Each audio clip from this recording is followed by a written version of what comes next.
You're watching The African Scoop, and today we take you to the heart of Kenya, where something powerful, painful, and historic is unfolding.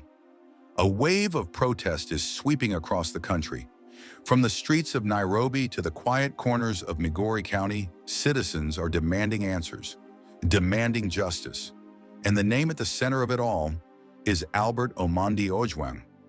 Albert Ojwang was a 31-year-old teacher and outspoken citizen, a voice online, a man unafraid to speak against what he saw as injustice. On June 6, 2025, he was arrested in Homa Bay County, over 400 kilometers from Nairobi. He was transferred to Nairobi Central Police Station under accusations of online defamation against a senior police official. But just 2 days later, on June 8th, Albert was found dead inside a police cell. At first, the police claimed he had taken his own life, saying he repeatedly hit his head against the wall. That explanation sparked outrage, and Kenyans rightfully began to ask deeper questions. Shortly after, a post-mortem was conducted, and what it revealed changed everything. Albert did not die from self-inflicted injuries. He had suffered blunt force trauma to the head. There were signs of strangulation and bruises across his body.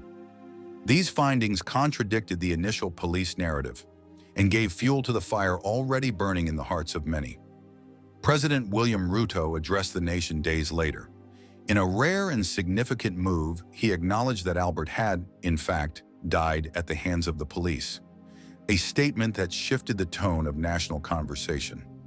The Independent Policing Oversight Authority, IPOA, launched an investigation. Several officers were identified. At least one has already been arrested and charged in connection with Albert's death.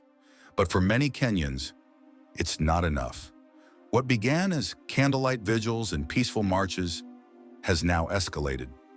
Young people, activists, families, they've poured into the streets. They're holding signs, they're blocking roads, they're clashing with police, and they're chanting one phrase louder than ever: justice for Albert. This is not just about one man. It's about a system, a history, a deep wound in Kenya's relationship with law enforcement, especially among the youth.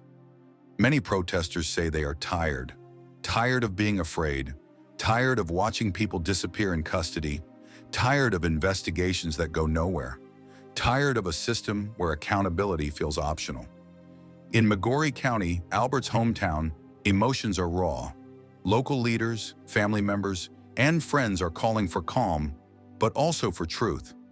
His family has demanded a full, transparent investigation. They want those responsible not just suspended, but prosecuted to the fullest extent of the law. They want reform. They want justice. They want to make sure Albert's name is never forgotten and never repeated. On social media, the hashtag #JusticeForAlbert is trending.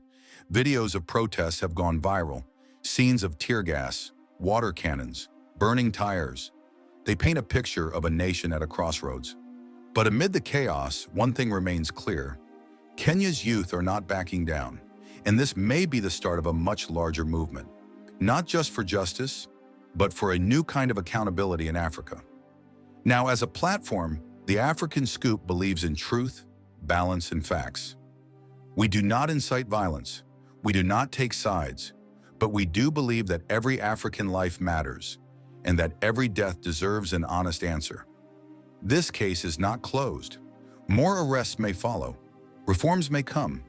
But for now, the question remains: will Albert Ojwang receive justice, or will this be another name, lost in silence?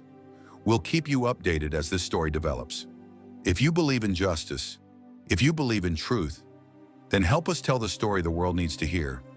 Subscribe to The African Scoop, like, share, and comment below. Let your voice be part of the call for change. Justice for Albert. Justice for all.